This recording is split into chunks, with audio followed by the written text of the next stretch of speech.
Upload aja ya. Ya, baik. Terima kasih. Assalamualaikum warahmatullahi wabarakatuh.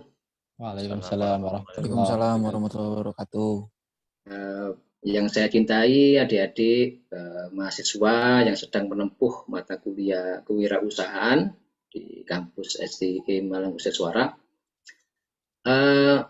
Kayaknya lebih cantik di awal-awal ini kameranya on ya. biar semangat ya, biar segar gitu ya. Nah, gitu kan cantik gitu kalau kelihatan di kamera ya.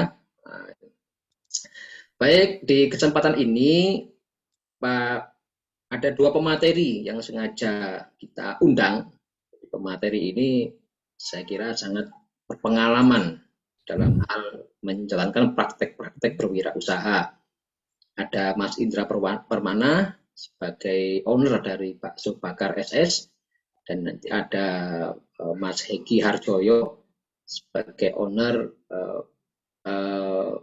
saya lupa namanya apa kemarin, Mas kemarin namanya Bestdog. Ya, Bestdog ya. Nah, nanti apa dan bagaimana nanti kita akan disampaikan oleh beliau-beliau. Yang tidak lupa juga saya ucapkan terima kasih kepada pemateri. Sengaja memang di Facebook itu saya share semacam flyer gitu, dan kita berikan judul adalah growth mindset, karena menurut kita itu sangat penting saat ini. Apalagi itu harus menjadi bekal ya bagi adik-adik mahasiswa kita yang mungkin akan merintis atau sudah menjalankan punya usaha. Saya kira penting banget itu growth mindset itu, karena itu adalah semacam energi ya yang akan mengarahkan supaya nanti motivasi untuk berbisnis itu tetap ada gitu ya, energinya tetap kuat. Makanya kita pilih dengan judul growth mindset. Baik, tidak berlama-lama kita berikan kesempatan kepada Mas Indra, nanti dilanjut dengan Mas Egi untuk menyampaikan sekilas mungkin profil usaha yang sedang digeluti. Monggo Mas Indra bisa dimulai. Oke. Assalamualaikum warahmatullahi wabarakatuh. Waalaikumsalam warahmatullahi wabarakatuh. Selamat sore guru kami Pak Hanif Mauludin beserta teman-teman mahasiswa yang kami hormati ya. Ini Pak Hanif, mohon maaf. Ya. Kayaknya kan ini saya pakai handphone nih Pak Hanif. Untuk Oke. share, apakah saya bisa minta tolong Pak Hanif? Jangan Oh boleh di-share. Yang profil kemarin itu. Ya, di-share ke nanti. Ini saya download dulu ya, berarti ya. Oke, ngapunten ya. Oke, Saya kira Mas, kemarin itu cuman itu aja, profil aja. Ya, Mas Indra monggo dilanjut dulu sambil saya nyiapkan. Oke, gini ya.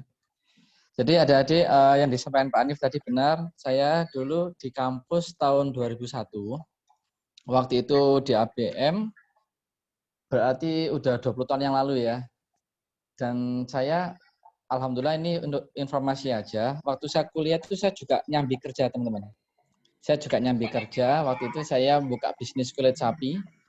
Jadi saya pertama kali bisnis ini kan tahun 98, waktu SMA. Dan di saat waktu kuliah pun ternyata nyambi kuliah sambil bisnis juga bisa.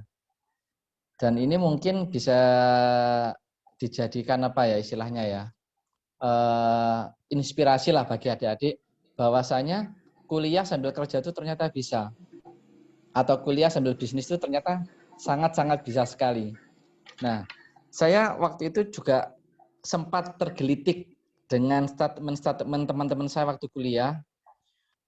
Dia bilang gini ke saya, Indra, kamu tuh harus fokus ke kuliah atau fokus ke kerja. Karena kalau kamu nanti fokus ke kuliah, ya kamu kerjaanmu akan berantakan. Atau sebaliknya, kalau kamu fokus ke kerjaan, kuliahmu pasti berantakan.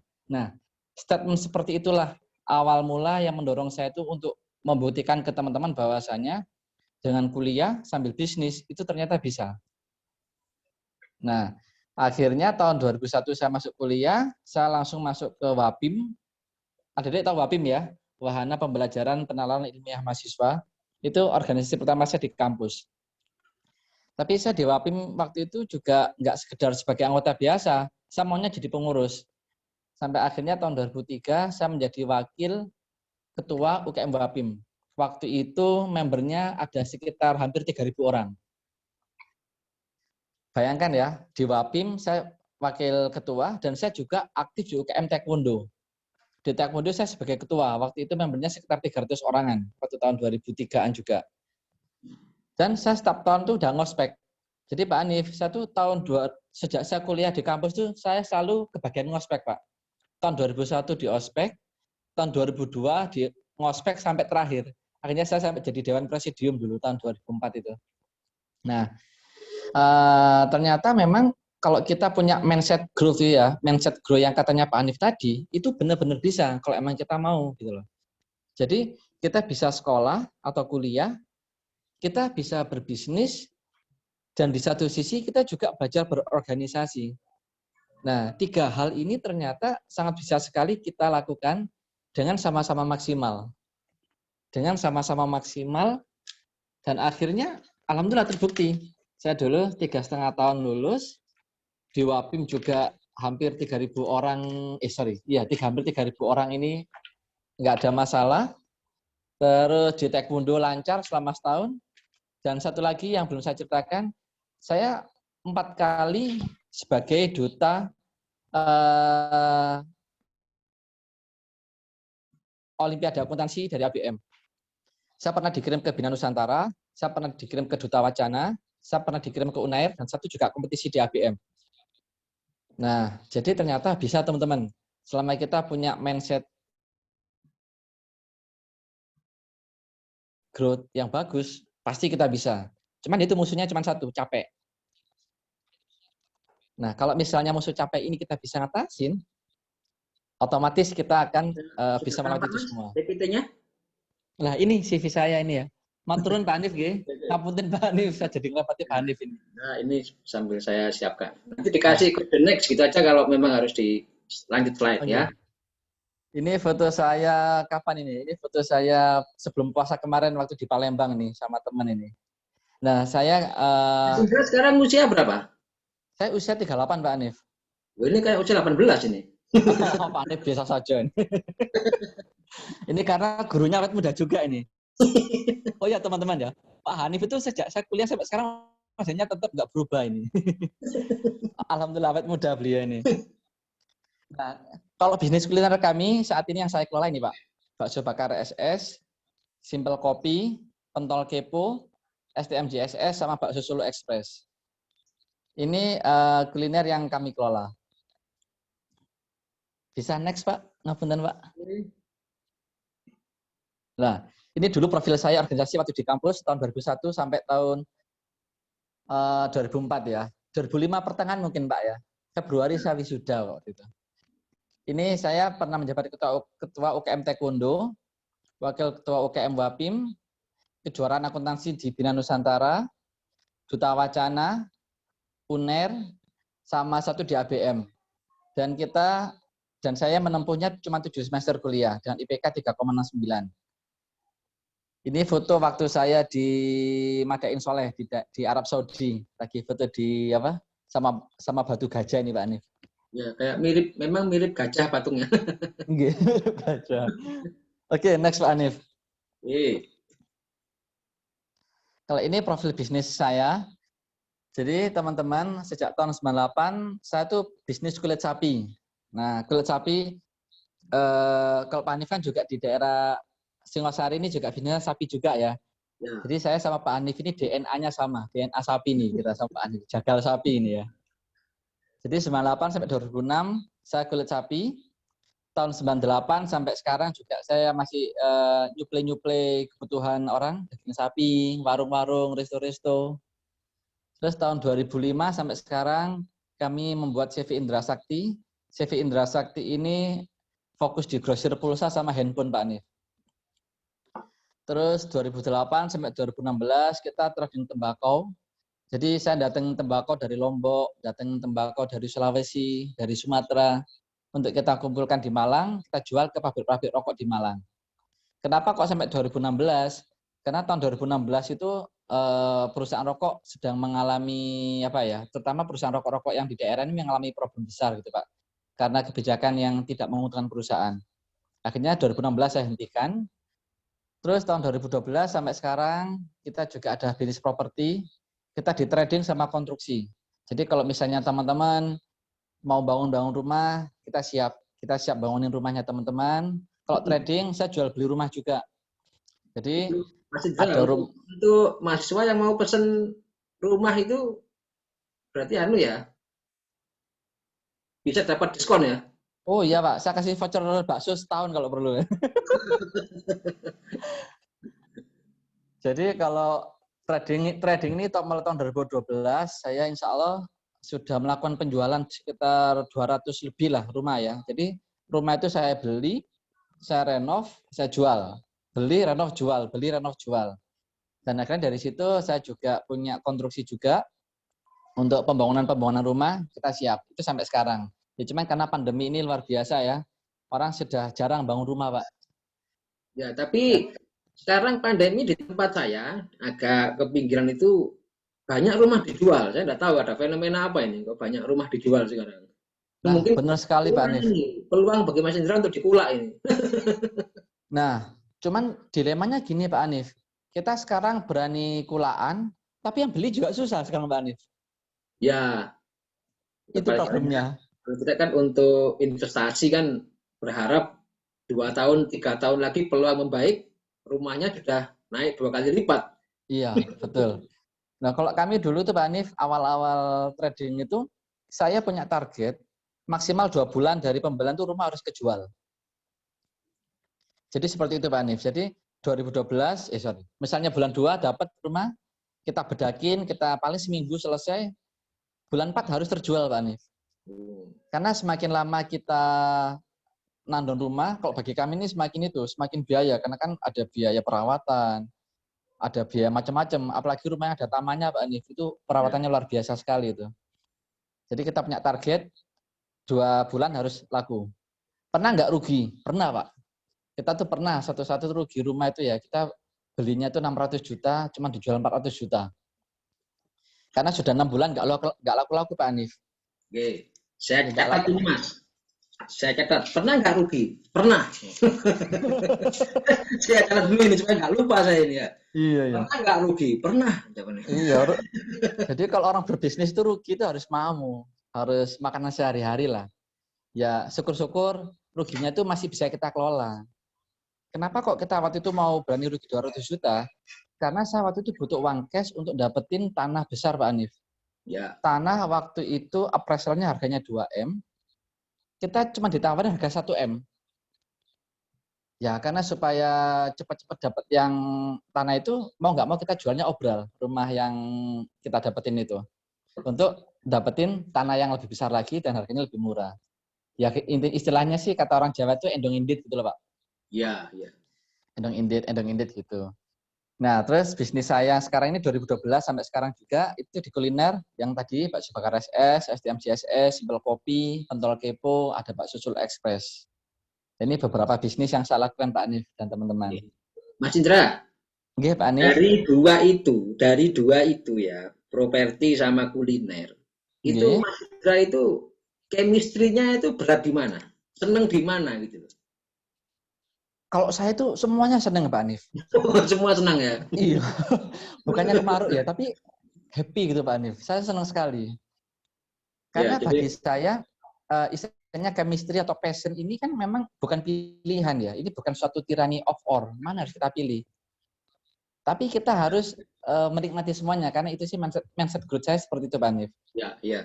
Jadi passionmu apa sih kalau disuruh milih ya, Pak? Kuliner, bakso atau properti? Loh saya dua-duanya. Mesti saya bilangnya gitu. Lo nggak bisa harus fokus. Lo carinya sopo saya gitu. Iya. Seringkali kita melihat itu ada sering ya. Bisnis harus fokus. Iya. Itu kayaknya tirani itu Pak Hanif. Itu tirani pemikiran kita saja. Fokus itu bagaimana sih? Nah, akhirnya saya tuh menemukan suatu kata-kata fokus itu seperti ini Pak Hanif. Di saat saya mengkondisikan diri saya, pikiran saya untuk fokus kayak hari ini ya, saya fokus nge-zoom sama teman-teman adik-adik ABM. Ya udah, saya akan fokus di situ. Saya nggak akan mikir yang lain. Apapun yang terjadi. Sama begitu juga di saat saya kondisi di kuliner, kan waktu 24 jam ini kan bisa kita atur. Kalau saya itu mesti gini Pak Anif, waktu saya di kuliner itu mulai jam 8 pagi sampai jam 1. Udah itu kayaknya nggak bisa diganggu itu. Mesti saya fokus di kuliner. Nah, kalau nggak ada PPKM, jam 1 sampai sore, wis waktunya saya ngelayap ini. Kadang saya ketemu Mas Hegi, kadang saya ketemu teman-teman yang lain, membicarakan hal-hal apa yang kiranya punya potensi untuk kita jadikan bisnis gitu Pak Anif. Iya, iya. Nah, tapi di saat itu saya fokus. Jadi misalnya ada tim saya bilang, Pak Indra mohon maaf saya mau ganggu. Ganggu apa? Saya gitu tanya. Saya mau ngomongin ini Pak, ada kebijakan tentang bakso. Loh, kan itu tugasmu. Kan sudah ada manajer masing-masing kita Pak. Bukannya saya nggak mau tahu, itu sudah semuanya saya serahkan. Karena saya fokus ke kegiatan yang lain. Nah besok jam 8, atau saya sudah agak lengang, baru saya akan hubungi tim itu Pak. Jadi kenapa kok saya seperti itu? Ini saya juga melatih tim saya, supaya mereka ini mandiri. Apalagi saya kemarin tuh sejak belajar OB ya di S2 sama Pak Anif ya, itu materi OB itu sangat luar biasa bagi saya Pak Anif. Organization behavior, bagaimana caranya tim itu supaya tidak apa istilahnya menggantungkan ke pimpinan. Ya tim mau nggak mau harus bisa berjalan sendiri, ngatasi masalah sendiri, harus agile gitu Pak Anif. Jadi alhamdulillah saya bersyukur diajar Pak Anif di kelas OB di S2 ini Pak Anif. Itu ilmunya saya praktekkan langsung ke perusahaan saya. Itu Pak Anif. Bermanfaat ilmunya gitu. Enggak, Masya Allah Pak Anif. Saya tuh dulunya saya kira itu S2 itu hanya biasa-biasa saja, ternyata ilmunya aplikatif banget Pak Anif. Akhirnya saya selalu semangat dan terbukti Pak Anif, teman-teman kita Ya. kalau di S2 ini kan selalu semangat untuk offline Pak Anif Sangat ya. semangat. Sampai saya kewalahan itu. Betul sekali Pak Anif. Kalau diskusi, waduh luar biasa. Enggak. Memang begitu Pak Anif. Masya Allah nih. Terus next Pak Anif, ini yang slide terakhir. Oh ini yang lokasi usaha ini. Ini lokasi usaha kami. Nah itu yang ada bakso bakar SS sama Simple Kopi itu di Saujajar Pak Anif. Yang ada Pak Gojek juga itu di Saujajar. Kalau yang sebelah kanannya tuh Indra Sakti itu yang kita grosir handphone Mas sama Indra, pulsa. kalau boleh tahu ya, semenjak ada fenomena GoFood, itu apakah ada peningkatan signifikan di kinerja pemasarannya bakso SS ini? Alhamdulillah Pak Anif, GoFood cukup membantu kami sekali Pak Anif. Lebih-lebih di era pandemi gini Pak Anif ya. Jadi di Saujajar ini malahan Pak Anif ya, dengan kondisi PPKM ini, kita tuh 100% full online Pak Anif. Oh banyak ini ya, full of malah ini ya, pakai Gojek sama Grab, sama delivery order, karena kita nggak boleh, kita hampir setiap hari didatengin Satpol PP Pak Anif. Iya. Tapi kalau yang di outlet Mergosono masih bisa dua-duanya jalan, online dan offline, dan alhamdulillah saya sangat bersyukur tidak mempengaruhi omset secara signifikan. Nggak ada penurunan secara signifikan, Pak Anif. Ya bisa dikatakan stabil lah omset. Gitu. Kalau handphone sama pulsa memang agak mengalami penurunan, Pak Anif. Oh, karena gitu. Di bidang pulsa handphone ini ya? Iya, handphone agak turun sekarang. Handphone sama pulsa ini. Ya. Kalau properti memang fenomenanya agak mengalami penurunan drastis ini, Pak. Kayaknya kulinernya ini yang menjadi ini ya, masih menjadi income generate yang sustainable ya. Alhamdulillah, insya Allah begitu Pak Anif. Ini yang saya syukuri seperti itu, kita masih dikasih karunia untuk masih dapat penghasilan lah di bisnis yang lainnya. Oke. Luar biasa. Gitu Pak Anif. Namanya ya. Ini sudah habis ini? Sampun kelas Pak Anif, sampun habis Pak Anif. Oke. Jadi tadi biar adik-adik mahasiswa tahu ya, napak tilasnya Mas Indra ini bagaimana mindset growth-nya itu kuat banget gitu ya. Jadi nanti kita akan kupas sedikit ya tentang apa sih itu mindset growth itu. Contoh-contohnya nanti kita gali dari para narasumber. Baik, berikutnya saya beri kesempatan untuk Mas Hegi untuk menyampaikan profil. Monggo Mas Hegi. Siap, terima kasih Pak Hanif. Saya share screen. Share sendiri? Iya, Saya saya gitu ya. screen. Siap, nggih, monggo. Aman Pak Hanif, sebentar Ya. ya. Ya, Sudah kelihatan ya? sudah proses. Oke. Sudah kelihatan. Sip.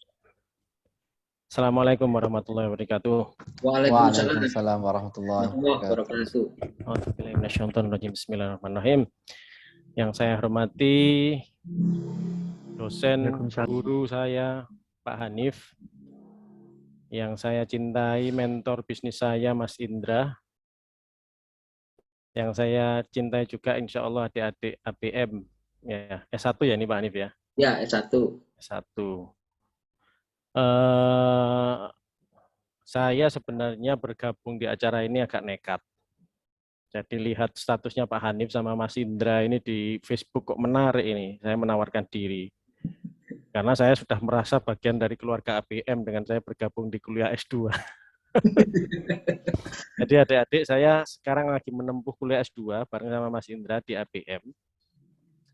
Mudah-mudahan ke depan saya juga bisa sharing, kontribusi juga, karena bagian dari keluarga itu akan lebih lebih apa istilahnya, nyemangat gitu ya. Insya Allah nanti berlanjut Mas Egi. Siap Pak Hanif, insya Allah siap. Nah, adik-adik nanti saya akan sampaikan sedikit apa yang menjadi perjalanan hidup saya sampai hari ini.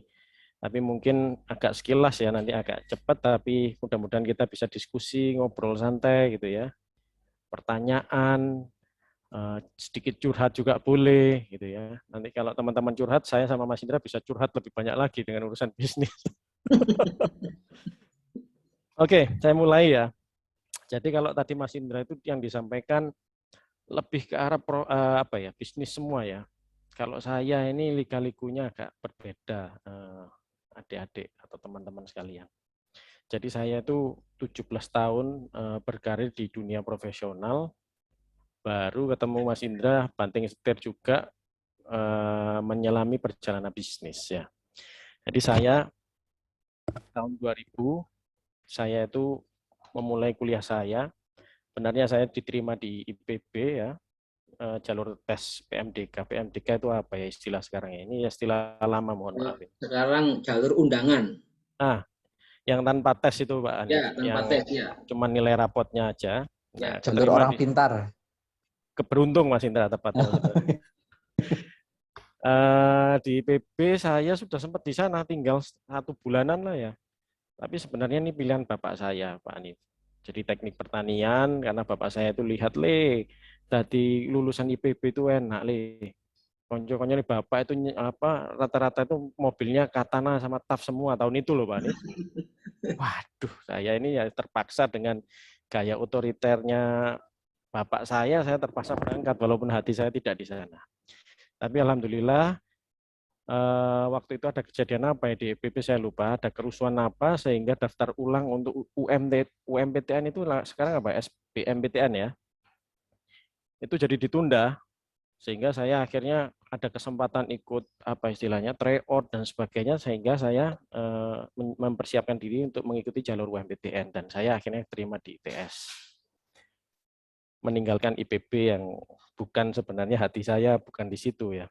Nah, alhamdulillah saya juga mengikuti jejak Mas Indra. 3,5 tahun saya lulus di Teknik Industri ITS S1. Saya diterima bekerja di Astra. Jadi karir kampus rekrutmen. Jadi Astra datang ke ITS terus melakukan hiring proses di sana. Saya langsung masuk di dunia ke-HRD-an ya, ngurusin orang padahal saya jurusan teknik. 3,5 tahun saya di sana. Terus kemudian saya pindah dari Jakarta, terus keterima di Sampurna, Sampurna Pandaan, Jawa Timur, di HRD juga. Jadi di stage technical ini kurang lebih waktu yang saya tempuh di bidang HRD ini saya butuh waktu 3 tahun sebelum saya masuk ke dunia supervisory. Nah, ini dunia hal yang berbeda. Sejak tahun 2007 sampai 2010, saya menangani quality, jadi kualitas dari rokok mulai dari tembakau sampai, ini harusnya nyambung sama Mas Indra ini, seru sebenarnya. Sampai jadi finish product, itu saya mengelola secara kualitas dan saya punya tim. Terus kemudian saya dipindah menjadi maintenance engineer, ngurusi mesin ya, sangat teknikal, ngurusi electrical, machinery gitu ya. 3 tahun juga saya di dunia handling tentang supervisory. Nah, saya dipromosi jadi manajer di tahun 2010 sebagai engineering manager, maintenance manager, sama production manager. Di technical manager ini saya mulai belajar leadership yang sebenarnya. Kalau supervisor biasanya kan tugasnya apa, berjalan, selesai, tidak mengelola emosinya atau apa, hanya mengelola tas. Tapi leadership yang saya pelajari sejak saya di junior manager.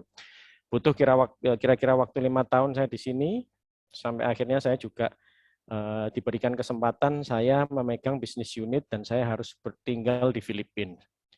Keluarga saya boyong di sana selama setahun, menangani tim di Filipina sangat berbeda dengan Indonesia, budayanya beda. Ini yang seru sebenarnya kalau kita ngomong organization culture dan sebagainya. Cukup stres, adik-adik ya, dari dunia yang saya tidak tahu, tidak ada sanak saudara, nggak ada teman, saya harus pindah sana, mengelola bisnis itu impact-nya double ya. Harus mengetahui culture, harus mendeliver performance, double-double itu. Alhamdulillah dilalui dengan lancar ya. Terus kemudian saya pindah ke Hong Kong selama 1 tahun. Di sini saya memegang regional ya. Jadi kantor regionalnya memang posisinya di Hong Kong. Kita membawai Korea, membawai Pakistan, membawai Filipina dan Indonesia. Nah, jadi saya belajar helikopter view, bagaimana melihat bisnis itu lebih ke high level. 1 tahun saya di Hong Kong, kemudian saya dipindah lagi ke Korea Selatan. Selama 1,5 tahun. Nah, ini adik-adik harusnya tahu ini BTS, terus Icon gitu ya. Ya, saya sehari-hari lihat wajah-wajah seperti itu dulu 1,5 tahun. Nah, dengan posisi karir yang seperti ini, kemudian saya pindah menjadi entrepreneur di tahun 2020. Nah, kenapa saya pindah dari jalur profesional menuju ke entrepreneur? Lebih baik nanti saya parkir dulu mungkin Pak Hanif ya. Kita bisa diskusi panjang lebar kali tinggi supaya menarik. Kenapa kok saya harus meninggalkan dunia profesional saya di tengah karir stage yang saya seperti ini, akhirnya saya meninggalkan dunia profesional dan menuju jalur entrepreneur. Nah, sekarang apa yang lagi saya rintis? Teman-teman semua, saya punya yang namanya bisnis di dunia bakery. Jadi baru start kemarin 1 April 2020 ya. Posisi outlet sekarang ada 2, di Ciliwung ada, monggo mampir kalau mau sambil ngopi, sambil diskusi. Di Galunggung juga ada, dan sekarang kita lagi on progress untuk persiapan yang berikutnya. Nah, segmentasinya dari bakery ini adalah untuk middle up. Harga kita itu mulai dari 70.000 teman-teman per kotaknya. Nah, positioning kita secara produk adalah kita itu pengen, karena jarang bakery yang bermain di gift, hampers. Jadi kita lebih ke arah positioning for someone special. Jadi untuk memberikan produk bakery tapi untuk orang-orang spesial kita. Untuk keluarga, untuk relasi, mungkin teman-teman butuh juga untuk pacar gitu ya. Karena model produk atribut kita kemasannya memang hitam, tulisannya emas, elegan ya. Ingredients yang kita pakai juga ingredients yang premium, dan topping-toppingnya kekinian. Siapa yang nggak kenal Nutella, nggak kenal Ovomaltine itu ya. Kira-kira fotonya seperti ini Bapak dan Ibu.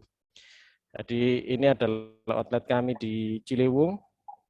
Itu adalah produk roti sobek kita. Ya, toppingnya tadi sudah saya sebutkan, ada food cheese, ada Ovomaltine, Nutella, beef sauce, cheese ya. Dan kita juga ada brownies. Browniesnya brownies panggang. Jadi ada choco cheese, ada choco karamel. Nah, itu asal mula saya berkecimpung di dunia usaha. Ini kayak baby yang lahir dan sampai sekarang kita pengen jadi remaja, tumbuh dewasa gitu ya. Seiring dengan perjalanannya waktu, kita buka produk baru second brand. Kalau yang tadi itu fokus di premium, fokus di gift, fokus untuk for sampan spesial. Yang ini adalah segmentasi main di volume.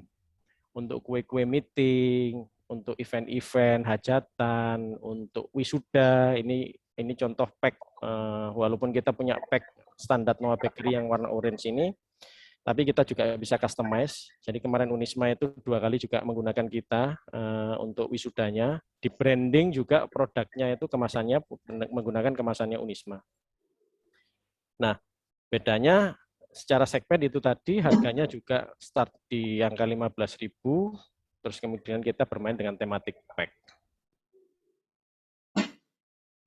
Oke. Menarik. Mas, Nanti, itu yang packing Unisma itu packingnya dari Beststock? Dari saya Pak Hanif. Jadi tinggal berikan model desainnya seperti apa, kita yang nyiapkan printing. Satu paket berapa itu? Satu kotak itu? 15.000 ini Pak Hanif. 15.000. 15.000, jadi ada 3 varian ya. Ada 3 varian. Biasanya kalau untuk wisuda saya tambahkan juga permen di sini, karena kan untuk ngantuk kan. Iya. Saya sambil lanjut ya Pak Hanif. Monggo lanjut. Nah, bisnis saya yang kedua ini mendekati wilayahnya Mas Indra di Sawo Jajar. Saya tidak bisa pisah dengan Mas Indra ini, tempel terus pokoknya kemanapun. Jadi saya mencoba petualangan bisnis saya untuk membuka kafe ya. Boleh nyebut kafe, boleh warkop. Sekitar di Desember tahun 2020 ya, outletnya atau cabangnya masih 1. Tapi ini saya ambil atau kita modifikasi dari warung kopi saya yang di Sidoarjo.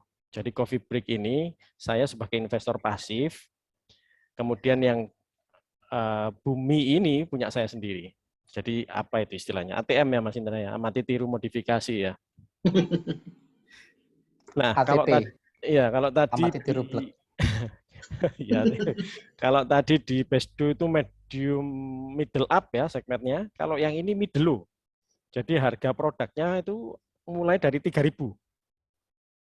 Jadi positioningnya, orang mau nyebutnya kafe boleh, mau warung boleh, pokoknya itu konang-kono. Jadi low price tapi high volume.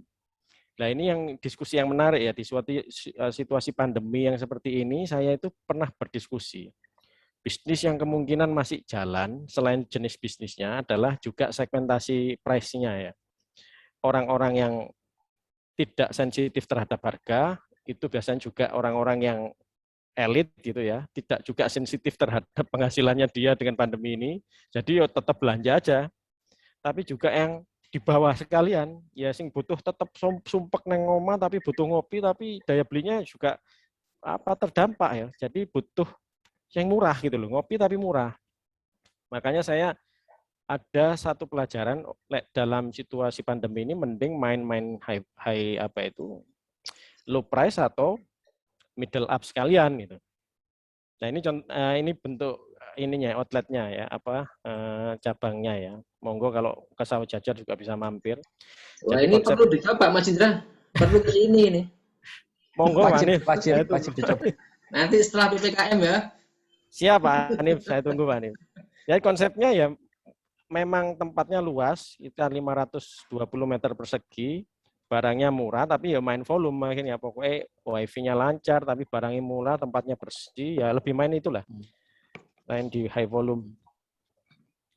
Nah, yang ini yang terakhir dan baru mulai Pak Hanif, baru lahir ini.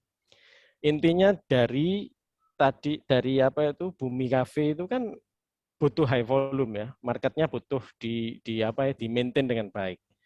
Nah, saya berpikir gini, ini anak-anak ini kalau ngopi di sana keluar masuk, saya nggak tahu mereka siapa, terus ini juga tidak dikelola dengan baik pelanggannya, terus juga kadang ya aktivitasnya nyangkruk tok gitu aja.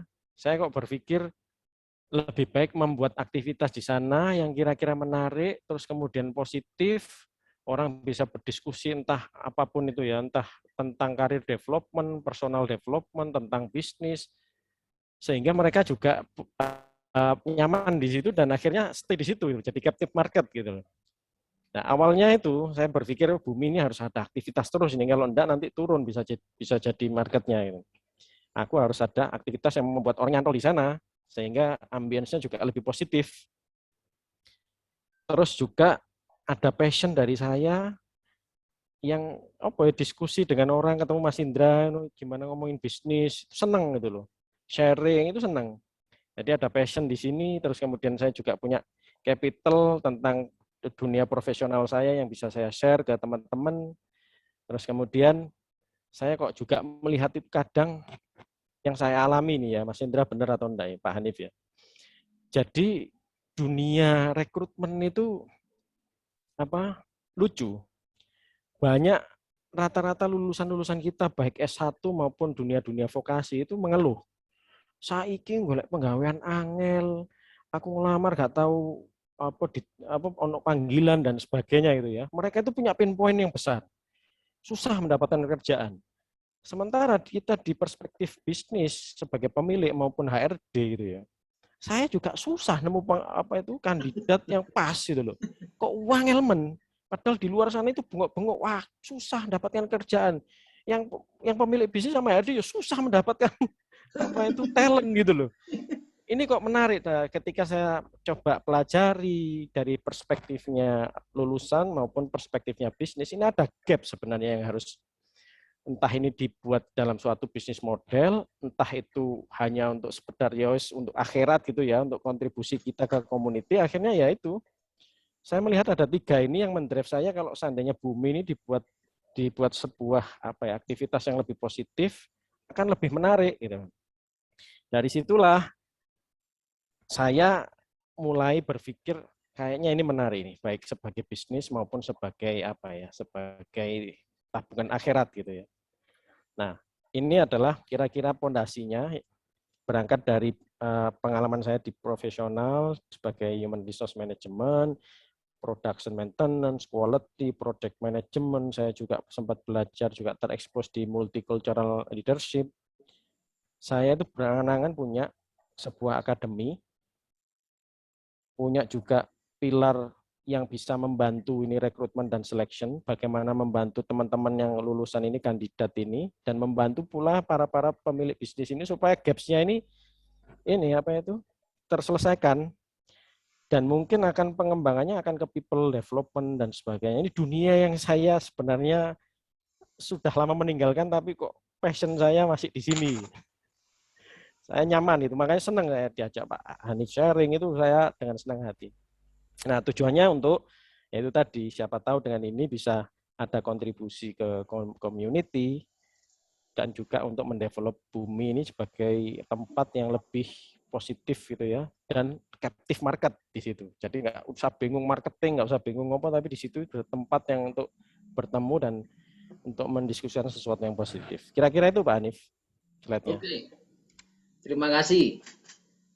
Luar biasa ya. 2 pemateri kita hari ini. Adik-adik mahasiswa bisa mengukur seberapa besar growth mindset-nya. Saya kira ini bagi Anda bisa menjadi menginspirasi ya. Tadi dari sisi Mas Indra tadi startup langsung lulus bisnis. Mas Egi startup awal karir ya, dengan bekal alumni ITS, kompetensinya di bidang teknik engineering tadi ya, terkait dengan itu sampai ke puncaknya bisa dibayangkan lah ya, sampai menduduki manajer area di sudah levelnya Asia Tenggara ya tadi ya, terakhir di Korea ya, Asia ya. Iya Pak. Kemudian berhijrah meloncat mendirikan usaha di luar biasa tadi konsep bisnisnya ya, ada mulai bakery, kemudian kafe, dan sangat kuat banget tata kelola manajemennya, sangat terukur segmen pasarnya gitu ya, sehingga menunjukkan memang beliau ini luar biasa perjalanan menuju dunia wirausaha itu. Saya mungkin karena judulnya saya sebagai pembanding ya, bukan pemateri, pembanding. Saya mencoba untuk membuat semacam menarik ke ranah kita di perkuliahan ini. Tadi sebelum Mas Ade bertanya ya, atau saya memandu pertanyaan. Saya pertama ingin menyimpulkan bahwa dari dua pemateri tadi itu ada kesamaan cara membangun sebuah usaha. Yang itu pernah sudah kita bahas di kelas ini. Masih ingat nggak pertama kali kita ketemu di kelas ini saya menyampaikan 4K itu. Jadi wirausaha itu punya rumus 4K. Paling singkat itulah di versi adik-adik ini. Pertama apakah yang pertama? Konsep bisnisnya harus dipelajari. Saya kira tidak mungkin kita berbisnis itu tanpa mengenali konsepnya dulu. Tadi dicontohkan oleh Pak Egi bahwa segmennya middle up, ini ke bawah, ini low price ini. Nah, itu berarti konsep bisnis sudah dikuasai betul itu sebelum terjun kan, sudah pegang itu konsep bisnisnya. Nah kalau kita di mahasiswa ini adik-adik belajar konsep-konsep pemasaran lah, manajemen keuangan lah, nah sebagainya itu. Nah apakah cukup hanya konsep bisnis saja? Ternyata enggak. Ya hal-hal yang sifatnya tadi abstrak, masih bersifat konsep itu, ketika dia harus dikonkretkan, maka perlu K yang kedua. K yang kedua adalah kompetensi. Jadi tidak mungkin kan kita berbisnis tanpa kompetensi. Harus punya. Ability itu harus punya itu. Dilatih. Saya yakin ini beliau-beliau berani sekarang juga tidak berhenti berlatih kan. Terus berlatih kan. Sama juga saya juga berlatih nih. Saya menghadapi juga beberapa tantangan ini di usaha yang saya jalankan. Yang K yang ketiga adalah di samping kita itu harus paham konsep bisnisnya, kita harus punya kompetensi ya. Penting kita harus punya koneksi. Koneksi ini penting dalam konteks untuk membangun pasar. Ya, mendapatkan bahan baku yang terbaik, yang valuable, kita perlu koneksi dengan supplier ya, kita dengan apa, dengan pelanggan harus punya koneksi yang bagus. Kita jalin koneksi itu. Kalau Anda sempat di marketing kan diajar Pak Sabah di marketing kan sudah dipelajari tentang customer relationship management, nah, gitu kan? Nah, itu dalam rangka tadi berkoneksi ya, berjejaring, gitu kan? Nah, yang keempat ini ternyata yang menurut saya penting ini dari beliau berbicara ini. Yang keempat ini, komitmen. Jadi, konsep bisnisnya dikuasai, kita punya kompetensi, kita perkuat jejaring. Nah, yang keempat ini komitmen. Nah, jadi kita kan bisa melihat betapa beliau-beliau ini komit. Mas Indra bilang, saya Pak kalau sudah fokus jam sekian ngurusi bakso bakar, ya sudah saya fokus. Itu komitmen banget di bisnisnya. Nah, saya pun juga demikian. Bapak Ibu dosen WA saya, Pak saya pesen bahannya bakso. Wah saya ke pasar untuk nyelip bahan bakso. Besok saya bawa ke kampus. Dijual. Kita harus punya komitmen gitu ya. Kita lihat tadi di Pak Hegi, betapa Pak Hegi itu komit dengan improve, komit dengan pengembangan produk. Ya, ada tadi hidden komitmen juga di Pak Hegi, punya visi yang luar biasa ya. Tidak hanya berbisnis itu urusannya dengan konsumen, tapi bagaimana mencerdaskan ini apa dunia UKM itu kan mulia banget itu. Jadi beliau-beliau ini sudah punya embrio untuk menuju pada namanya social entrepreneurship. Nah itu luar biasa itu konsep social entrepreneurship ya.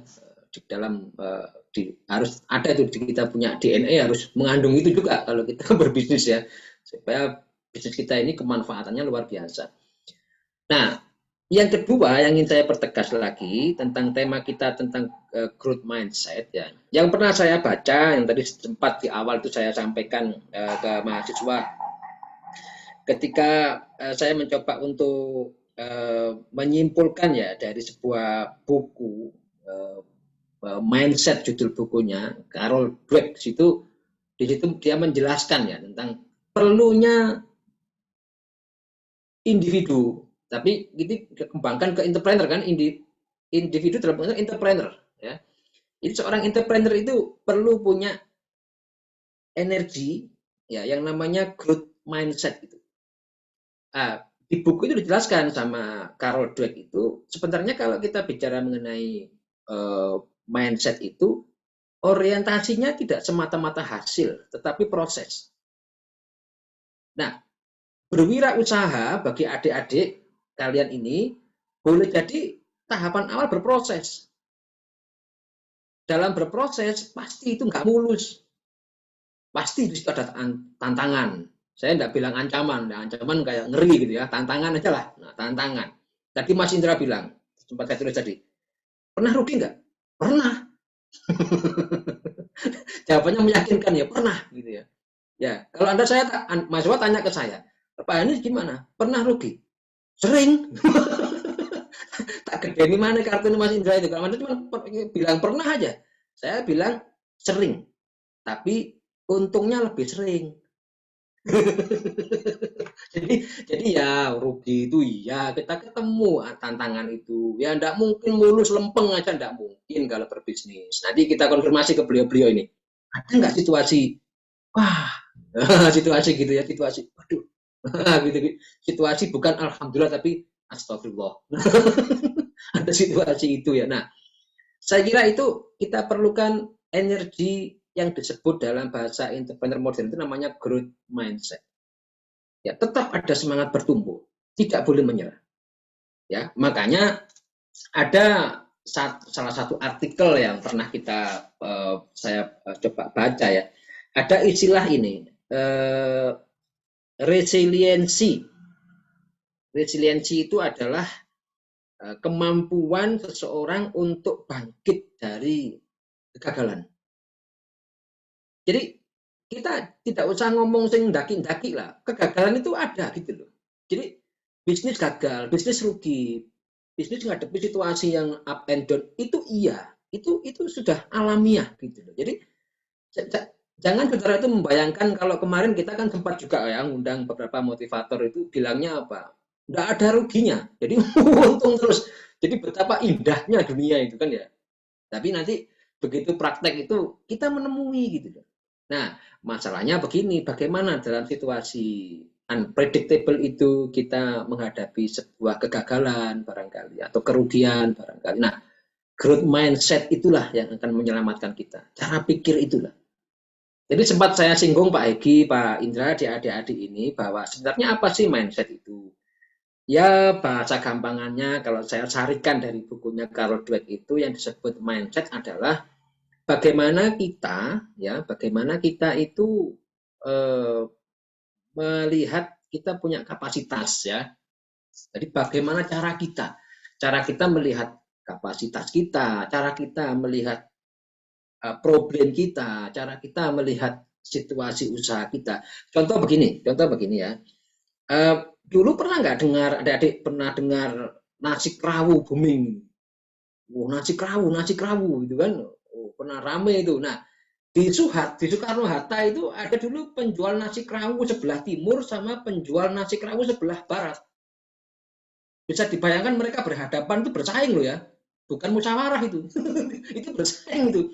Kalau yang barat melihat, kerawunya sana laku 10 bungkus, saya cuma 6. Itu ya keringetan yang sini. Nanti yang barat ya gitu, waduh, sana kok laku 20 bungkus, saya cuma masih 7. Itu ya yang sini keringetan. Itu namanya persaingan depan mata itu. Nah, satu saat ya mereka sama-sama mengalami situasi downtrend. Jadi ditunggu sampai jam 9 itu cuma 2, cuma 3, cuma 4 yang benar si kerabu. Akhirnya apa? Mereka mengalami situasi yang sama, downtrend. Nah, penjual nasi kerawu yang sebelah timur begitu downtrend itu dia ke orang pinter. Sama orang pinter dikasih ini tanam di lapakmu, ini gantungkan di tempatmu jualan. Nah, setelah ditanam-tanam itu jimat-jimat itu ternyata masih downtrend, pasar nggak rame. Proteslah dia, Pak Dukun, sudah habis banyak kok masih downtrend. Waduh, berarti kamu memang diserang ini. Berarti kurang. Akhirnya apa? Kamu sembelih kambing sekarang. Wah, keluar duit. Ya, nah, yang barat begitu menghadapi situasi itu, ya, dia datang ke temannya, ngobrol, curhat. Kang, gimana ini bisnis saya ini gini. Oke, kita tanya. Nah, Selama ndak habis gimana? Ya tak kasih makan, bawa pulang. Dikasihkan makan ayam. Wah, luar biasa. Kamu sedekah ke ayam itu luar biasa. Jadi nasinya, sayur-sayurnya nggak terpakai itu dikasih makan ayam. Ayamnya gemuk-gemuk, tapi bisnisnya jatuh. jadi mereka sudah bener akhirnya coba kalau gini gimana? Nasi yang nggak habis, coba kita ubah, bikin packing yang bagus, kasih merek, kasih nomor telepon, ada 5 bungkus, 10 bungkus, kita sebar ke kantor Telkom, promosi, Pak ini gratis 5 bungkus, satpam ya, nanti kalau ada pesanan nggak sempat masak, hubungi telepon ini, kantor PDAM, sekitar itu ada beberapa kantor, kasih ini, yang nggak habis-habis itu. Ya, kita ajari Pak, ini bukan biaya, ini bukan uang keluar, ini investasi. Nah itu kita mencoba mengubah perspektif yang asalnya itu pengeluaran, bagi mereka yang namanya expand itu pengeluaran itu merugikan, kita ubah, bukan, ini investasi. Nah, walhasil apa? Walhasil akhirnya mereka itu nggak tahu siang-siang gitu, terus ada orang pesen pakai telepon, bisa dibuatkan nggak 10 bungkus dikirim ke ini Masjid Abilillah ke ini. Akhirnya bertumbuh. Nah, singkat cerita, saya ingin katakan bahwa growth mindset itu berbeda dengan fixed mindset. Kalau fixed mindset itu lebih banyak ketika dia menemui sebuah kendala, itu faktor penyebabnya, solusinya itu di luar. Tadi itu ke dukun lah, ke inilah, di luar. Ada problem langsung nyalakan luar. Ada gini pandemi, ada gini COVID. Nah, di luar. Tapi yang orang growth mindset itu ke dalam. Nah, makanya ciri-ciri seorang pengusaha yang punya growth mindset itu selalu melihat potensi ancaman atau peluang, bahkan gagal itu adalah pintu untuk melakukan telaah ke dalam. Apa kelemahan saya? Apa kelemahan usaha saya? Di situ dia improve. Nah, itu salah satu contoh ya growth mindset dalam bentuk menerjemahkannya ya. Tentu masih banyak kalau kita mau bicara growth mindset itu masih banyak lika-likunya, ceritanya banyak. Tapi karena kita waktu. Nah, oke. Saya kira itu dari saya untuk sebagai tugas saya sebagai pembanding tadi ya. Jadi membanding itu menceritakan realita tadi dari beliau-beliau praktisi ini. Saya sebagai pembandingnya dari sisi akademisi mencoba membahasakan dalam bentuk bahasa-bahasa yang lebih ke bahasa-bahasa saintis gitu ya, bahwa ada istilah growth mindset di dalam kita berwirausaha. Dan yang paling utama lagi kalau kita bicara mengenai entrepreneurship is about mentality, tentang mental. Nah, monggo silakan adik-adik mahasiswa, barangkali mau ada yang ditanyakan kepada beliau berdua. Ya, tanyakan tentang apa ya, silakan situ. Bentar saya catat. Nuning apa Nuring itu? Nuning, Pak. Oke, Nuning nanti gini, pertanyaan Nuning ditulis di grup WA kelas supaya nanti saya jadi arsip ya. Oh, baik, Pak. Oke, silakan Nuning, silakan tanya ke mana dulu atau dua-duanya silakan monggo. Kayaknya lebih ke dua-duanya sih, Pak. Ya. Terima kasih atas kesempatannya. Saya mau bertanya untuk Pak Indra sama Pak Harjoyo. Pak Hegi. Kan, Pak Hegi. oh ya, Pak Hegi. Ya. Sama aja, Pak. Kalau Pak Hegi lebih kekinian. Oh. Lebih milenial. Kalau Harjoyo nama ningrat soalnya, Pak. Iya, kayak kembali ke zaman kerajaan ya. Ayo lanjut. Jadi saya mau bertanya, kan bapaknya punya banyak bisnis. Nah, di sini tadi saya lihat profil bisnisnya bapak itu kayak punya banyak bisnis, tapi dalam kurun waktu tahunnya itu hampir bersamaan. Nah, di sini bagaimana bapak memberikan kiat-kiat kalau boleh kegagalan Bapak pada saat itu di saat waktu yang bersamaan membangunnya. Karena tentunya kan ada yang dikatakan komitmen dan konsisten.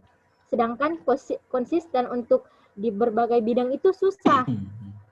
Nah, menurut Bapak mungkin bisa memberikan kiat atau mungkin kegagalan-kegagalan yang sudah Bapak lewati. Karena saya pernah dengar kalau hanya lihat suksesnya saja udah biasa, kalau lihat gagalnya itu yang luar biasa. Makasih Pak. Oke, monggo. Mas Indra, Pak Egi, monggo. Siapa duluan? Siapa duluan? Mas Egi dulu boleh? Mas Egi? Ya Mas Indra, mohon izin Mas Indra. Monggo Mas Egi. Ini pertanyaan bagus ini. Dari perspektif, memang kadang itu orang itu melihat hanya luarnya aja, tiba-tiba sukses gitu ya. Padahal proses yang di sana itu yang jauh lebih fundamental. Nah, itu benar Mbak Nuring ya, tadi namanya Mbak Nuning ya. Orang nggak pernah tahu, tapi kalau Mas Indra pasti sudah pernah merasakan ini juga gitu. Tapi orang nggak pernah tahu bahwa tiba-tiba besok itu ada orderan banyak untuk roti ya, tahu-tahu resign tim saya. Padahal kita perlu produksi 2 shift. Akhirnya saya sama istri turun ya, mixer ngudak nguleni sampai jadi roti gitu ya. Dan enggak baper dan gak gampang ini, karena komit yang tadi disampaikan Pak Hanif, komitmen itu kalau sudah, apalagi ini urusan customer ini ya, harga mati ini harus nggak mau harus terjadi gitu. Turun saya sama istri sampai malam. Ya konsekuensinya adalah anak ya juga terbengkalai juga di rumah. Biasanya ada kita, tapi kita harus. Nah, terus kemudian di Bumi juga pernah ada karyawan yang isunya ada integriti, ya, bukan haknya diambil. Ya, banyak. Dan rata-rata Mas Indra pasti setuju, problem-problem SDM itu jauh lebih menghantui dibandingkan problem-problem yang sifatnya apa ya, marketing atau apa itu ya. Jatuh bangunnya kita itu malah justru di SDM. Yang drama Korea, yang wah macam-macam wis. Pak Hanif pasti paham betul ini wis. Mumetnya bagaimana. Nah, kunci yang saya lakukan adalah jatuh bangun saya hari ini adalah membersamai mereka, bagaimana menyamakan apa yang ada di kepala saya juga dengan mereka. Saya juga demikian, harus ada feedback gitu ya. Karena ownership itu nggak hanya dari saya saja, tapi kalau kita berikan mereka kesempatan, mereka memberikan feedback ke saya juga menjalankan, kalau itu positif untuk organisasi, menambah ownership-nya mereka juga. Gitu. Jadi lebih ke arah saya mengelola bagaimana SDM ini bisa kuat. Nggak akan mungkin kalau kita punya 3 lini bisnis jalan dalam hal yang bersamaan, kalau kita masih berkutat di isu-isu yang besok kadang nggak masuk, sekarang masuk, besok nggak masuk, nyuri dan sebagainya, nggak akan pernah bisa kita mikir yang lain. Nah, sampai hari ini pun kalau saya seandainya Zoom ini kan berarti kan ada tim yang bisa menghandle itu secara otomatis, tim yang bisa punya ownership, yang bisa otonomi gitu ya. Kalau enggak nggak akan bisa terjadi ya. Kuncinya lebih ke arah ini, Mbak Nuning. Jadi lebih ke arah bagaimana kita punya tim yang solid. Saya ingat betul ini salah satu kisah, nggak tahu benar atau enggak ya, yang punya coklat klasik itu menemukan dream team-nya setelah 4 tahun dia berproses. Jadi orang keluar masuk dan sebagainya, tapi di sisi lain kita sebagai business owner belajar bagaimana mengolah SDM dengan baik, dan di sisi lain juga kita itu kayak seleksi alam gitu. Akhirnya kita menemukan dream team kita sehingga bisnis itu sekarang di scaling up. Berapa cabang saya juga nggak tahu sekarang coklat klasik gitu. Kalau saya sih dari itu sih, dan lebih ke arah yang disampaikan Pak Hanif tadi, yang 4K itu sudah itu wis harga mati itu. Itu saya setuju banget, yang disampaikan itu langsung kayak mirroring ya. Pertama tadi apa? Kompetensi. Apa tadi Pak Hanif? Konsep. Iya, kalau nggak ada konsep ya biasanya ya memang nggak ada masalah sih untuk jalan, tapi dalam kenyataan nanti berjalannya agak kadang ngiri, benahi lagi ke kanan gitu ya. Banyak hal yang perlu kita fine tuning di tengah-tengah proses kalau tidak ada konsep. Kedua adalah kompetensi. Yang saya sampaikan ini Mbak Nuning, kebetulan saya pernah belajar di dunia profesional bagaimana mengelola SDM. Pak Egi pernah belajar tentang perrotian? Enggak pernah Pak Hanif. Lah kok akhirnya punya ide di roti itu gimana itu? Jadi gini, saya itu sering, saya itu keluarga penikmat roti Pak Hanif. Di Filipina ada Krispy Kreme. Waktu itu Krispy Kreme belum masuk Indonesia. Saya sudah nyicipi itu di Filipina. Di Hong Kong ada Arum. Di Korea ada Paris Bakwe. Jadi keluarga itu pencinta roti, Pak Hanif. Begitu balik ke Indonesia, saya itu punya teman, istri saya maksud saya, punya teman bikin roti rumahan. Saya jadi pelanggannya itu cocok. Hampir seminggu itu bisa 2 kali saya beli itu. Tiba-tiba memutuskan untuk berhenti karena bikin roti itu ribet. Aku tak bikin yang kering-kering aja, fashion dan sebagainya. Rotinya ditinggalkan. Nah, kita jadi pelanggan yang sudah teracuni kan yuk kecewa dan sekaligus melongo. Ya. Tapi di situ kan peluang, Mbak Hanif. Ya. Dari situlah kita buat tanda tangan bisnis, resep dibeli, istri harus harus bisa membuat roti ini tanpa kurang sesuatu apapun, nggak kurang, nggak lebih, harus sama plek. Kira-kira butuh waktu 3 bulanan lah waktu itu. Jadi teknologinya akhirnya beli ya? Teknologinya beli semua. Dan sekarang baru improve, Pak Hanif. Jadi sudah mulai kompetensi. Ya, bukan franchise, bukan ya? Bukan franchise. Bukan. Nggih. Dan itu benar yang disampaikan Pak Hanif. Setelah itu yang lain adalah komitmen. Roti ini saya mulai di rumah, Pak Hanif, adik-adik. Yang dulunya itu order hanya 8 box. Ya, 8 box itu saya sama istri itu nggak tidur sampai jam 12, jam 1 malam. 8 box sampai bayangkan. Karena yang kita pakai mixer KitchenAid yang sekarang sudah potel itu karena sudah dipaksa habis-habisan harus berproduksi padahal itu barang rumahan. Nah, sekarang ya rata-rata kalau yang Besto bisa 50 sampai 100 box per hari. Bayangkan kalau saya di rumah waktu itu pakai mesin yang sama sudah nggak nutut. Nah, itu yang tadi disebutkan Pak Hanif, komitmen. Tidak ada pantang mundur, wis maju tok di sini, wis. Koneksi itu penting.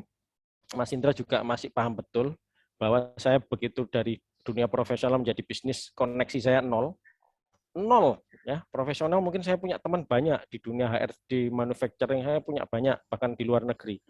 Tapi begitu saya bisnis, nol koneksi saya. Apa yang saya lakukan ya, termasuk Mas Indra ini korbannya. Tak japri Mas Indra, saya Hegi, saya pengen belajar, kapan bisa ketemu. Saya masuk sebuah komunitas, saya japri satu persatu, gak tuisin aku. Sampai sekarang ada juga yang belum balas WA saya, tapi ya alhamdulillah Allah juga pertemukan orang-orang yang baik seperti Mas Indra dan teman-teman saya yang lain. Akhirnya ketemu, diskusi, juga membantu saya, memberikan pengalaman, sharing-sharing pengalamannya. Dan saya dalam waktu berapa lama ya Mas Indra di TDA, ya akhirnya banyak kenal banyak orang. Nah, akhirnya nyabang, kenal sana, kenal sini, dan koneksi itu ya sudah. Jadi yang disebutkan Pak Hanif 4 tadi itu sudah itu wis kayak mirroring banget itu, harga mati kalau mau kita entrepreneur itu. Kira-kira itu Mbak Nuning mudah menjawab. Pak Hanif, monggo Mas Indra kalau mau ditambah. Mas Indra nambahkan. Ya, terima kasih Mbak Nuning ya pertanyaannya ya. Ini saya mau jawab apa lagi nih ya? Udah dijawab semua sama Mas Hegi nih ya.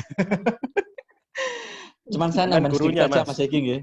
Mohon izin minta sedikit tambahan Pak Hanif juga ya. Jadi gini Mbak Nuning ya, jadi dari beberapa bisnis yang saya lakukan ini, memang awalnya ya nggak mulus Mbak Nuning. Wah berdarah-darah ya. Kalau bahasa lebaynya itu mungkin bisa dikatakan nangis-nangis darah juga. Kan saya pernah tahun 2010 itu Pak, yang diceritakan tadi sama Mas Hegi ya, itu ada namanya integrity ya. Bayangkan tahun 2010, saya ada suatu fraud di dalam bisnis saya. Tim saya itu ngambil 300 juta, Pak. Tahun 2010 300 juta habis. Bukan habis ya, hilang, maksudnya hilang gitu loh. Ya, tapi karena tim saya ini saya paham keluarganya ya nggak saya polisikan. Itu sekelumit cerita-cerita yang menyedihkan, tapi saya nggak mau cerita yang terlalu menyedihkan di sini. Saya ingin cerita yang enak-enak aja ya, supaya teman-teman semangat untuk berbisnis ya. Oke. Nah, jadi Mbak Nuning, menurut saya ini bisnis itu sebenarnya adalah seni, Mbak Nuning. Seni bagaimana cara kita mengelola manusia. Makanya tadi Mas Hegi juga pernah bilang, saya sama tim. Lah inilah contoh seorang business owner yang baik. Seorang business owner yang baik itu selalu bilang, saya dan tim. We are. Bukan saya bukan. Jadi di antara beberapa bisnis yang saya lakukan, semua nggak mungkin saya kerjakan sendirian. Semua ada manajernya, semua kita pakai tim, bahkan kita hanya jualan bakso saja, kita punya manajer, Mbak. Manajer kami itu gajinya sudah 4 juta per bulan. Itu satu outlet. Jadi intinya, Kalau kenapa kok saya mau gaji mereka hanya jualan bakso saja, gajinya 4 juta? Karena kalau misalnya tanpa mereka, ya saya nggak bisa apa-apa. Saya nggak akan bisa kerjakan bisnis yang lain. Jadi gitu. Nah, dan ini juga kok klop sekali dengan yang diajarkan Pak Hanif di kampus. Diskusi saya juga dengan Mas Heki sebagai ahli HR, ahli HRD, itu selalu klop juga gitu loh. Jadi, bisnis adalah seni mengelola manusia. Semakin banyak kita, semakin bagus kita mengelola manusia ini dengan baik, insya Allah bisnis kita akan bertumbuh. Jadi intinya itu di mana? Di leadership kita sebagai seorang business owner. Sampai akhirnya saya punya jargon sekarang. Leadership is everything, everything is leadership. Kalau kita mau bisnis kita besar, ya leadership kita harus kita bagusin. Dan kalau misalnya kita nggak bisa leadership, ya mau nggak mau harus belajar. Makanya teman-teman, tolong manfaatin waktu belajar kalian di kampus ABM ini dengan baik. Tidak ada ilmu yang sia-sia dan tidak ada ilmu yang tidak terpakai. Buktinya saya dulu walaupun IPK 3,7 Pak Hanif, ngapunten Pak Hanif, itu saya merasa masih setengah-setengah belajar di kampus dulu. Tapi setelah saya turun di dunia bisnis, ya Allah, saya menyesal sekali. Ini kan ilmu kuliah semuanya yang dipakai. Kenapa waktu itu kok waktu kuliah itu kok saya tidak maksimal gitu loh. Makanya saya akhirnya berburu ilmu ke tempat lain. Berburu di seminar, berburu di workshop, dan itu mahal banget. Ini untuk teman-teman ya, sekedar informasi aja. Mohon maaf tanpa maksud untuk menyombongkan diri. Saya mungkin kalau workshop itu mungkin 1 M lebih banyak. Untuk ikut workshop keilmuan. Karena apa? Ternyata ilmu-ilmu workshop yang teknis pun itu di kampus itu sudah dilakukan, sudah disampaikan ke kita. Contohnya marketing, ada Philip Kotler. Kenapa dulu kok saya tidak belajar beneran? Terus dulu saya itu ada namanya PO Pak Hanif ya, perilaku organisasi. Insya Allah dosennya dulu Pak itu. Pak Samsul. Bukan, Arab, ngapunten, almarhum. Pak Ismail. Pak Ismail. Nah, ya. Allah yarham ya, Pak Ismail ya, itu dosen luar biasa ya. Perilaku organisasi. Itu beliau tuh waktu ngajar tuh selalu semangat. Orangnya kan agak lucu gitu, Pak Hanif gitu. Lucu itu sampai sekarang nyantol. Perilaku organisasi itu diajarin sama beliau. Ternyata di saat saya belajar ke tempat yang lain yang saya harus berbayar mahal, ilmunya sama gitu loh. Jadi adik-adik tolong benar-benar dimaksimalkan belajar di sini. Karena 4K yang disampaikan Pak Hanif tadi itu ya konsep, kompetensi, koneksi, komitmen itu ilmu yang basic banget. Itu ilmu yang wajib dimiliki seorang entrepreneur. Apapun itu bisnisnya itu harus ada. Satu aja poin yang ada yang kurang, kita nggak akan bisa jadi maksimal. Dan satu lagi, kalau kita sudah punya 4 hal itu, jangan lupa kita harus punya guru, kita harus punya mentor, kita harus punya seorang teladan atau benchmark yang akan kita tiru. Karena gini teman-teman ya, sebenarnya kalau cara banyak sekali ya seminar atau workshop ya, cara paling mudah berbisnis, cara paling mudah sukses berbisnis gampang, itu banyak. Tapi kalau misalnya cara paling mudah dan cepat untuk gagal dan bangkrut dalam berbisnis itu cuma satu. Kita nggak apa? Tanpa ilmu. Kalau kita nggak punya ilmu, atau kita modal nekat aja, nekat. Saya punya kenekatan Pak Hanif, Mas Hegi, saya tuh orangnya nekat. Saya selalu semangat 45 dalam berbisnis, tapi tanpa ilmu, terus terang nanti akan konyol. Nggak akan bisa. Makanya learning by doing is the best. Ya kita belajar, kita punya guru, kita punya mentor, tetap aplikasikan, praktekkan apa yang disampaikan oleh mentor kita. Kalau itu memang benar-benar mentor itu kita yakini, dan mentor itu benar-benar sudah punya contoh atau bukti nyata. Jadi gitu teman-teman ya. Kembali lagi ke itu semua, 4K harus disertai dengan keilmuan dan harus ada gurunya. Harus, kalau katanya Pak Hanif di kelas kami itu sanatnya jelas. Nonton Pak Hanif ya, supaya nggak ngawur gitu ya. Jadi itu teman-teman dari saya. Oke, terima kasih. Saya kira sudah punya pencerahan ya. Siapa menuning ya? Sudah punya gambaran ya? Dengan jawaban tadi bahwa memang ya, menikmati proses ya. Pak Indra, Pak Mas Hegi, Pak Mas Indra, anak-anak kita ini pertemuan kemarin mereka sudah presentasi marketplace bisnis online yang mereka buat. Wah, Jadi Mantap, ya. ada yang sudah beromset 9 juta per bulan, lumayan ya. Alhamdulillah, Masya Allah. Meskipun Keren. ya mereka memanfaatkan IG mereka, media sosial mereka, jaringan mereka gitu ya. Jadi sudah ada yang melakukan gitu ya. Ada. Nah, kemudian kita di kelas mencoba untuk berlatih itu, ayo buat marketplace. Akhirnya kita menggunakan wix.com itu untuk mendesain marketplace-nya sendiri kan, bisa jualan, bisa onlinean, nah gitu. Jadi ada beberapa di kelas ini yang sudah melakukan ya, sudah doing. Meskipun tahapannya sih ya memang namanya aja masih startup ya. Jadi memulainya dari skala yang paling kecil dulu dengan modal kecil dulu, tapi sudah punya semangat yang luar biasa. Kita terakhir kan jam 5 ini, jam 5 sore ya, masih ada waktu sedikit. Barangkali 1 atau 2 penanya secara singkat saja. Saya, Pak. Siapa namanya? Ahmad Askar, Pak. Ahmad Askar. Iya, Pak. Ya. Taki. Ya.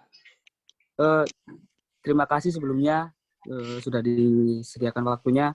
Terima kasih sama Pak Indra sama Pak Egi sudah memberikan pencerahan atau waktunya. Saya mau tanya, Pak.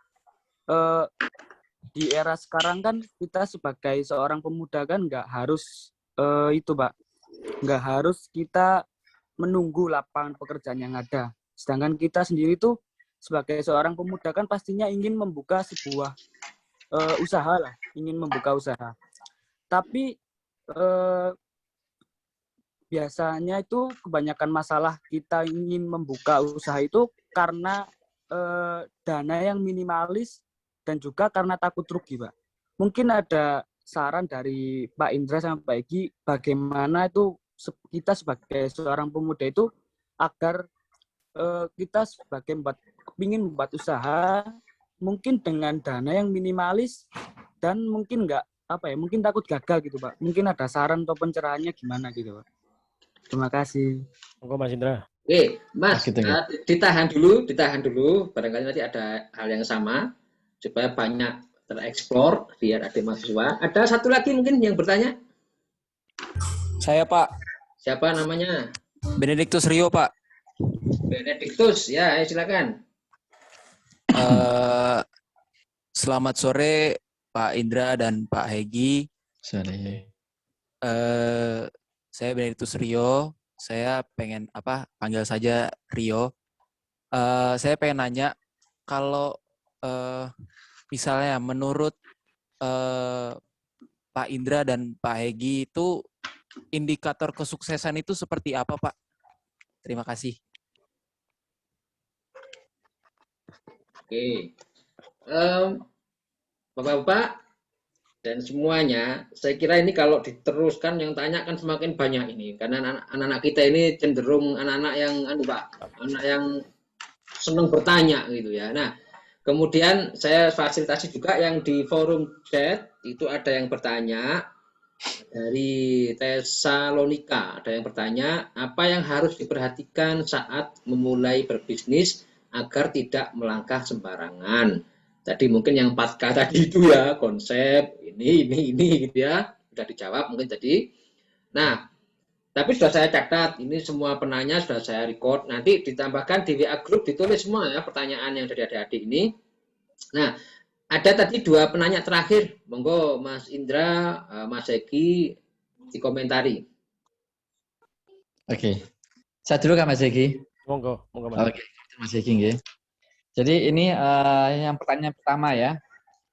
Ini kan ada adik tadi ada yang tanya gimana cara mengatasi problem pendanaan, kedua supaya tidak takut gagal dan tidak takut rugi gitu ya. Ini sebenarnya jawabannya ada di 4K tadi. 4K tadi yang namanya koneksi ya. Tapi karena kita fokuskan ke satu hal yaitu koneksi. Jadi salah satu kuncinya itu memang networking is the key. Jadi kuncinya adalah networking, Mas. Gimana sih supaya pendanaan kita itu ada? Ya udah, kita coba mulai sekarang ini open mind.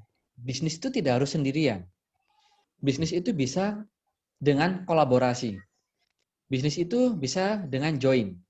Nah, tergantung kita itu kemampuannya di mana.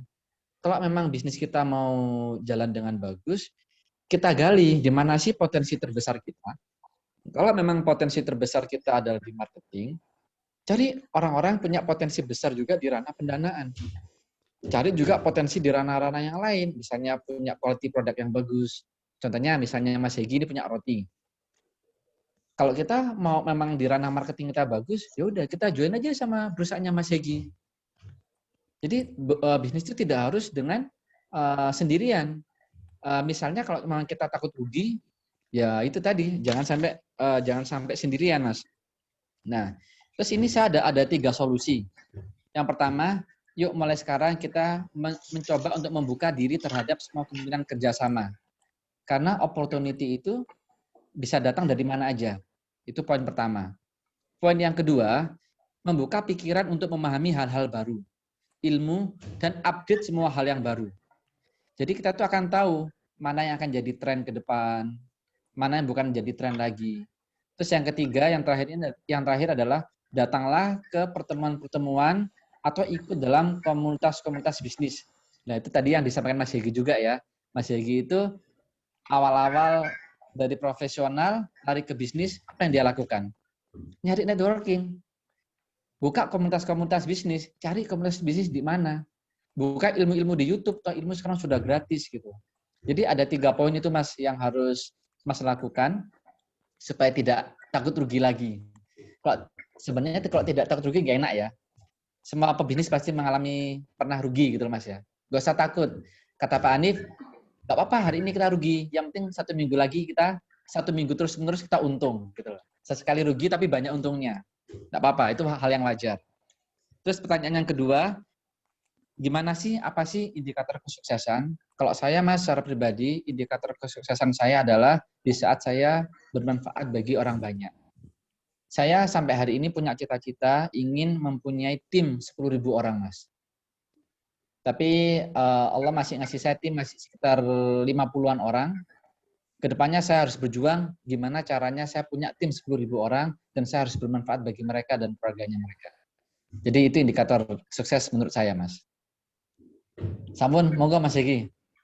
Ya, ada 3 pertanyaan tadi ya. Tidak sembarangan bisnis, bagaimana cara memulainya, problem pendanaan dan takut rugi. Yang ketiga, ukuran sukses ya. Benar ya Mas Indra ya? Oh ya, kok saya 2 tadi. Oke, nah, monggo Mas Hegi. Ya saya juga makanya nggak seneng lah jawaban nomor 2 ini gak akeh ruang untuk yang bisa dijawab lah. Ya jadi nambahkan sedikit-sedikit aja ya. Tidak sembarangan bisnis, dana, takut rugi. 2 hal ini kalau mau adalah 4K tadi. Sama seperti Mas Indra. Tapi kalau 4K, waduh, wakemen ya harus ada konsep, harus ada kompetensi, harus ada koneksi, harus ada komitmen ya. Saya saran komitmennya dulu dibenahi. Ada orang itu sampai yang pakar-pakar NLP itu untuk sampai bagaimana mengelola otak kita itu dibuat visualisasi di kamar, ditulis saya harus mencapai ini dalam berapa lama. Kamar mandi ketemu itu lagi. Itu kan untuk mengkondisikan belief kita atau big why-nya kita itu supaya nyambung ke arah itu. Akhirnya komitmennya dapat. Nah, kalau komitmennya dapat itu ya adik-adik ya. Yang lain pun itu sama akan kejar. Pasti ya aku akan mencapai ini, aku harus komitmennya nggak 100% tapi 105 atau 110% gitu ya. Sudah, sampai akan nabrak sana nabrak sini bagaimana itu tercapai. Ya. Kayak saya juga, wah ini kan saya dari profesional yang biasanya dapat gaji sekian, tiba-tiba saya dapat uang saku tapi harus mengelola ini dan harus survive terus misalnya katakan. Komitmen lagi-lagi, kalau enggak keluargaku mangan opo gitu. Makanya dari begitu start saya tanda tangan, itu istilahnya retrenchment itu atau pensiun dini itu, di saat hari itu juga saya komitmen untuk langsung bergerak. dan muncul KK yang lain. Jadi kalau bingung K itu nggak harus bersamaan juga bisa. Harus satu dulu komitmen kalau saya saran. Komitmen gede sama akan cari K yang lain. Nah, kayak kompetensi, terus kemudian konsep, dana, saya saran K keduanya adalah koneksi. Jadi dengan koneksi sama akan dapat mindset baru. Gimana sih berbisnis? Saya itu dulu orang profesional Bapak Ibu, 17 tahun sampai bayangkan. Dari mana saya dapat mindset bisnisnya? Dari ketemu teman-teman pelaku usaha. Oh, bisnis itu gak oleh kagetan. Kadang yang dhuwur, kadang yang nangisor. Oh, bisnis itu ternyata bagaimana juga nggak cuma dunyo. Ada kemanfaatan untuk orang lain. Nah, ini kan semua yang nggak saya dapat dulu dari dunia profesional. Tapi saya dapat ketika saya komit, terus kemudian saya berkoneksi. Dana ya untuk dari situ. Yang tadi Mas Indra ngomong itu berjejaring, kemudian berkolaborasi. Saya punya konsepnya, dia punya modalnya, yuk jalan bareng. Itu bisa terjadi. Jadi saran saya kalau mau supaya nggak bingung, 4K itu bagi saya harga mati untuk seorang entrepreneur. Tapi kalau Anda harus fokus di satu titik, misalnya katakanlah ya, untuk memulai kan empatnya kan bingung mau seperti apa. Berangkat dari komitmen dulu. Komitmen Anda perbesar sampai ubun-ubun, bahkan di luar ubun-ubun. Setelah itu berjejaring lah, karena di situ saya bisa mengisi kompetensi Anda, bisa ngomong masalah dana, gitu, bisa ngomong konsep, kayak yang lain bisa dapat juga dari koneksi. Nah, pertanyaan yang terakhir sama kayak Mas Indra. Jadi ternyata ini konsep hidup ya, mengenai ukuran sukses ini bagi saya kembalinya ke konsep hidup. Nah, saya itu sudah punya konsep ini, ternyata kalau harta itu saya kejar terus itu ya nggak akan pernah selesai hidup saya. Saya dari mulai dulu gaji, katakanlah di awal di Astra itu gajinya 3 juta. Sampai nun sewu ketika saya di luar negeri ini, saya bisa saving ya, bukan gaji ya, saving 100 juta. Terus tidak ada penghasilan sama sekali, nol. Nah, ternyata kebahagiaan saya malah justru kalau saya pikir-pikir ya lebih baik sekarang. Lah, apakah kesuksesan itu harta? Enggak juga itu. Apakah saya saat 3 juta sama 100 juta nabung itu akan lebih bahagia? Enggak juga.